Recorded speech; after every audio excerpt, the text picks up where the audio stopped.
Good morning friends, welcome to the point. इस lecture में हम ये डिस्कस करने वाले हैं कि मॉनेटरी पॉलिसी क्या होती है। मॉनेटरी पॉलिसी को हम हिंदी में मौद्रिक नीति भी बोलते हैं। तो चलिए समझते हैं कि ये होती क्या है। पहले हम इसके एक बार डेफिनेशन पढ़ लेते हैं। Monetary policy is a policy used by the central bank of any country to regulate the money supply. ये क्या होती है? एक पॉलिसी होती है जिसे कौन यूज़ करता है? Central bank of the country. अब आप ये बताइए मेरे फ्रेंड्स, सेंट्रल बैंक इंडिया के केस में कौन है? इंडिया के केस में सेंट्रल बैंक है आरबीआई। अमेरिका के सेंट्रल बैंक का नाम हो गया फेडरल रिजर्व सिस्टम। ऐसे हर देश का अपना एक सेंट्रल बैंक होता है और जिस नीति अथवा पॉलिसी से वो मनी के सप्लाई प्रवाह को रेगुलेट करता है उसी पॉलिसी या नीति को मौद्रिक नीति या मॉनेटरी पॉलिसी कहते हैं। Central bank uses various tools for the same which could be further divided into qualitative tools and quantitative tools. अब क्या होता है, इस मनी के सप्लाई को रेगुलेट करने के लिए आरबीआई कुछ टूल्स का यूज़ करते हैं। उनको हम दो कैटेगरी में क्लासीफाई कर सकते हैं। एक तो हो गया क्वांटिटेटिव टूल्स और दूसरा हो गया qualitative tools. By this the central bank decides if the money supply is to be loosen और टाइटन। अब इन टूल्स को यूज़ करते हुए सेंट्रल बैंक डिसाइड करता है कि हमें देश में मनी के सप्लाई को बढ़ाना है या घटाना है। अब नेक्स्ट स्लाइड पे है ऑब्जेक्टिव्स ऑफ मॉनेटरी पॉलिसी, यानी कि क्या क्या उद्देश्य होते हैं एक मॉनेटरी पॉलिसी के। सबसे पहला देखते हैं, the main objective of monetary policy is to control inflation. My dear friends, ये कंट्रोलिंग द इन्फ्लेशन सबसे प्राइमरी और सबसे बेसिक ऑब्जेक्टिव होता है किसी भी मॉनेटरी पॉलिसी का, कि इन्फ्लेशन को हम कंट्रोल करें और साथ ही साथ ये सुनिश्चित करें कि हमारी इकोनॉमी की जो ग्रोथ रेट है या जिसे हम विकास दर भी कहते हैं वो बना रहे। दूसरा ऑब्जेक्टिव ये हो गया, it also aims to reduce the unemployment in the economy. और थर्ड वन हो गया, maintain the moderate rate of interest. So यहाँ अनएम्प्लॉयमेंट से हमारा मतलब है बेरोज़गारी। तो हमारी जो मॉनेटरी पॉलिसी होती है वो इस तरीके से फ्रेम करी होनी चाहिए जिससे कि हम अपने देश में बेरोज़गारी को कम कर सकें और जो रेट ऑफ इंटरेस्ट है वो ऐसा ना हो कि किसी भी वजह से या तो बहुत ज़्यादा बढ़ जाए या बहुत ज़्यादा घट जाए। तो मॉनेटरी पॉलिसी से हम ये सारी चीज़ें इंश्योर करते हैं कि फर्स्ट इज़ कि हमारा इन्फ्लेशन कंट्रोल में रहे, दूसरा बेरोज़गारी हमारी देश में कम हो और जो इंटरेस्ट रेट है वो भी एक मॉडरेट लेवल उसका मेंटेन हो, ना ही वो बहुत ज़्यादा बढ़ जाए और ना ही वो बहुत ज़्यादा कम हो जाए। चलिए नेक्स्ट स्लाइड पे चलते हैं। Types of monetary policy. देखिए, दो टाइप की मॉनेटरी पॉलिसी होती है, एक तो होती है एक्सपेंशनरी और दूसरा होता है कॉन्ट्रैक्शनरी। आइए पहले एक्सपेंशनरी पॉलिसी समझते हैं। सो जब भी सेंट्रल बैंक इंटरेस्ट रेट या ब्याज दरों को घटा देती है तो उससे क्या होता है, एक चेन रिएक्शन स्टार्ट हो जाता है। तो क्या हुआ, जो हमारा केंद्रीय बैंक है उसने इंटरेस्ट रेट को घटा दिया। इससे क्या हुआ, लोन्स चीपर हो गए।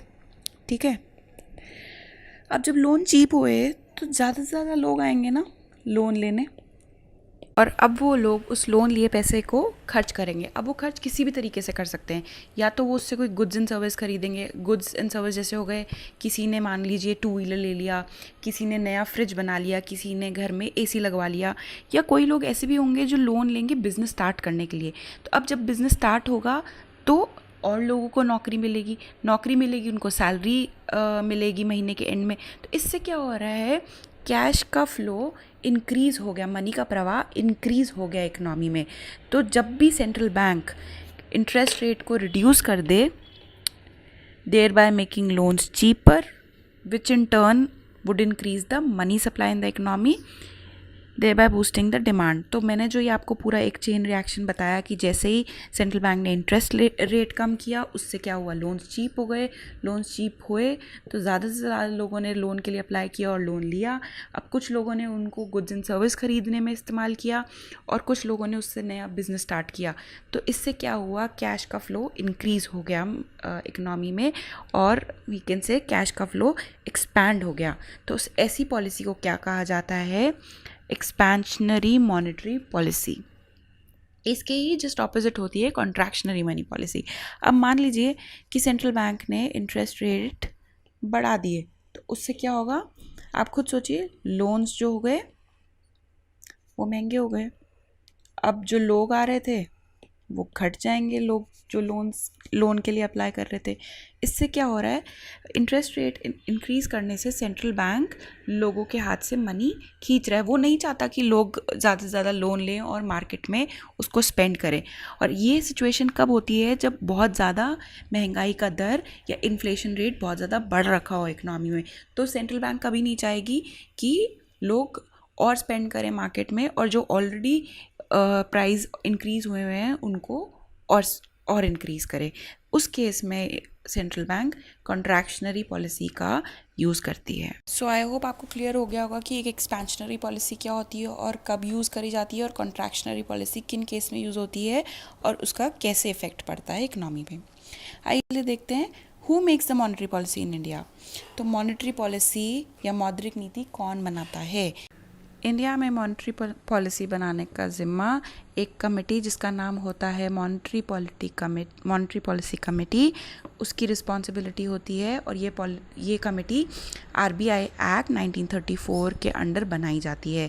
इस कमेटी में 6 सदस्य होते हैं, और ये ज़रूरी, इन लोगों के लिए ज़रूरी होता है कि ये साल में एटलीस्ट 4 बार तो मिले ही मिले, और ये फिर सब मिल के डिसाइड करें कि हमारे की पॉलिसी रेट क्या होंगे।